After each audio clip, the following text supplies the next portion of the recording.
Bonjour à tous. Le Jura classé en vigilance jaune, neige et verglas encore ce matin. Quelques précautions à prendre sur les routes. Munissez-vous d'équipements spéciaux.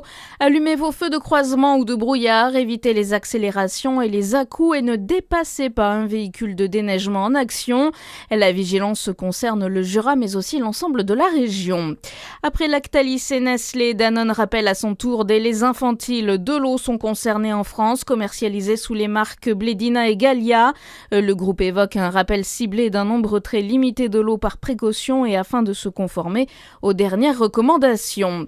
Ouverture ce matin de la 82e édition de la Saint-Vincent tournante au sud de la Côte-de-Beaune sur le territoire des Maranges.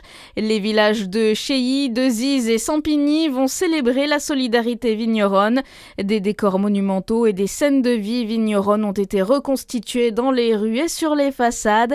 Les festivités commence ce matin avec le grand défilé. Le plan blanc activé dans 3 hôpitaux de Saône-et-Loire sont concernés les hôpitaux de Chalon-sur-Saône, Mont-Soleil-Mines et Autun. Les activités vont être reprogrammées et des lits supplémentaires vont ouvrir. Depuis le début du mois de janvier, les structures médicales sont engorgées par de nombreux patients avec des symptômes de maladies de saison. Un nouveau bâtiment rénové sur le site d'Arsenal à Besançon pour les étudiants. Le bâtiment appelé N a été totalement repensé. Il sera principalement mis à la disposition des étudiants de psychologie et sociologie, mais également de musicologie. Il doit être livré pour le mois de juin. Coût de l'opération, 36 millions d'euros. En biathlon, Lou Jean Monod a gagné hier encore des points pour le Globe de Cristal. Notre sportive régionale a fini 2e à l'individuel à Nové Mesto en République tchèque. Dernière étape de la Coupe du monde de biathlon avant les JO de Milano Cortina.